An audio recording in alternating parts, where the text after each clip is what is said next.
this is part 2 of Much Ado About Nothing. I am starting on page 24. Beatrice approached with Claudio by the hand. "I've brought the count, as was your command," Don Pedro inquired. "My friend, why are you sad? What's wrong with you, Claudio? Are you sick, my lad?" But this faulty notion Beatrice tried to dispel. "The count is neither sad nor sick, nor merry nor well. He's jealous, and thinks you tricked him, my lord." "Claudio, your beliefs are false," the prince deplored. "I have wooed in thy name, and fair Hero is won. Her father has consented. Now my job is done." Then Leonato arrived with Hero by his side. "Count Claudio, take my sweet daughter for your bride." The young man was speechless and knew not what to do. "Speak, Count," urged Beatrice, "'tis your cue." Claudio stammered, Dear Hero, my heart soars." He promised, "Lady, as you are mine, I am yours." Beatrice prompted Hero, "Speak, cousin, or if you cannot, stop his mouth with a kiss. Give it your best shot." Any thoughts of betrayal they would now replace, and soon the two were locked in a loving embrace. Don Pedro chuckled. "Beatrice, you have a merry heart." Beatrice confided, "It keeps sorrow apart. Everyone in the world has a mate but I. Good Lord, send me a husband by and by."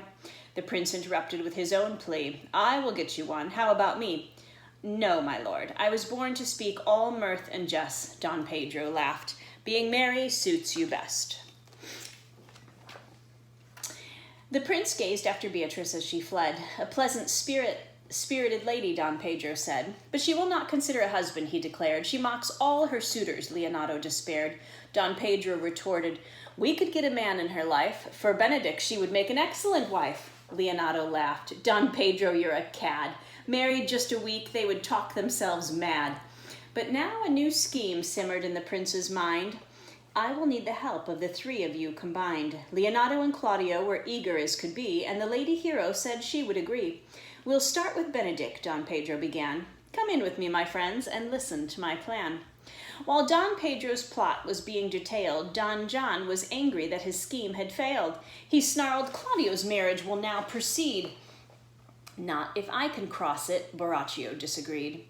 "We'll disgrace Hero. Her servant is the key. I think I told your lordship Margaret's fond of me. I'll convince her to act in a little charade. She can play Hero in our masquerade. At her lady's window she'll stand at my request, and in the clothes of Hero, Margaret will be dressed. Her words of love to me will be all part of the plan. We'll pretend that she has fallen for another man. With the prince and Claudio, you'll share Hero's offense. On the eve of the wedding, they'll observe the evidence. Believing it is Hero, they'll think she is a cheat."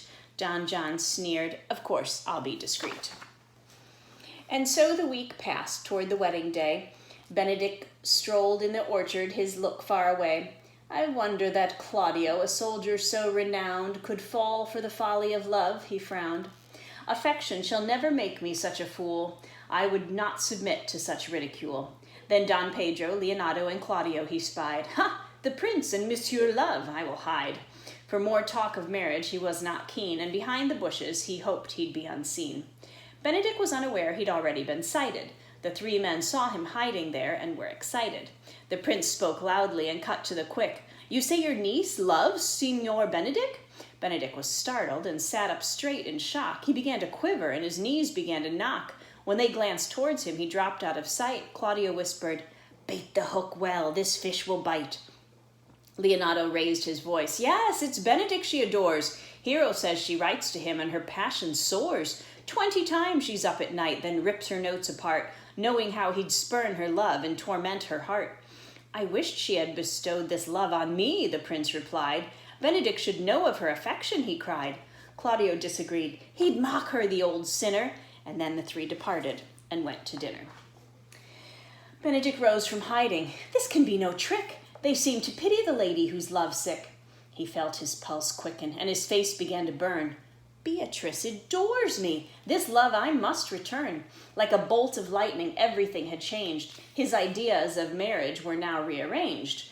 "I shall be the butt of many jokes, I fear, for my thoughts on matrimony I have long made clear."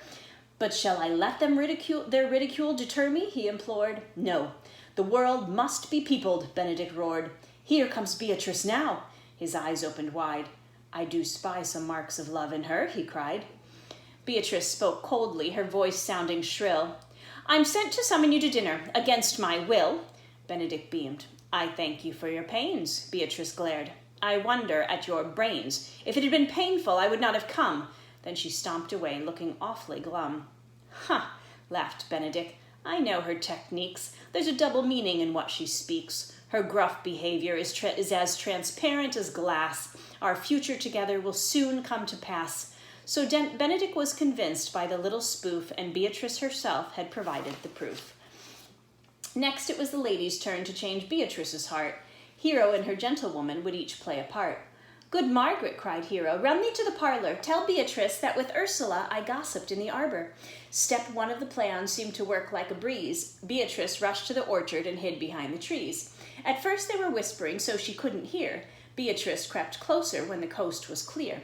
Ursula was speaking, and her words she could not miss. "My lady, are you sure that Benedick loves Beatrice?" Hero replied, "So says the prince and my fiancé. They begged me to inform Beatrice without delay, but I warned them that this idea might not be wise. No man deserves the scorn I'm sure she would devise." Ursula objected, "You must tell her before long. To refuse so rare a gentleman as Benedick is wrong." Hero argued, "So turns she every man the wrong side out. Beatrice cannot love, of that there is no doubt." Then they lowered their voices, finished with their scam.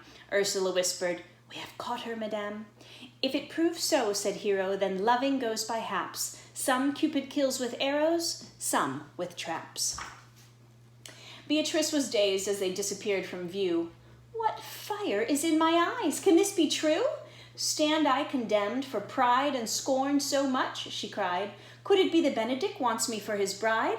The passion in her heart she felt anew. Contempt, farewell, and maiden pride, adieu. Beatrice was overwhelmed by what she had learned. "Benedick Lavan, your feelings shall be returned." In Leonato's house there was a jovial atmosphere. Everyone was excited as Hero's wedding day drew near. The sweet smell of perfume wafted through the air. Claudio teased, "It's from Benedick, I declare. He cleaned his hat this morning, and gone is his beard. Look at him, Don Pedro, he's acting mighty weird." "The sweet youth's in love," Claudio insisted. "I have a toothache," Benedick resisted. Then he turned to Leonato. "Sir, will you walk with me?" As they left, Don Pedro said, "It's about Beatrice, I guarantee." But the mood of happiness quickly changed to gloom when the evil Don John entered the room. "Count Claudio, I have something to convey. It may affect your plans with your fiancé.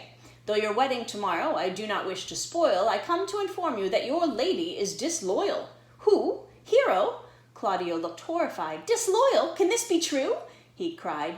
"Even she," Don John stated, pretending distress. "The word is too good to paint out her wickedness. Come with me tonight and observe her cheat on you. At her chamber window you'll see her love's untrue." Claudio turned to the prince. "Could this be so?" "I will not think it," protested Don Pedro. "If I see anything tonight," Claudio sternly said, "tomorrow I'll shame Hero and we will not be wed." The prince agreed with Claudio. "If this is the case, I will join in proclaiming Hero's disgrace." Don John stated, "At midnight you'll see enough." With that, he departed. They'd fallen for the bluff. Now each night in Messina, the police were in pursuit of those in the town who were held in disrepute.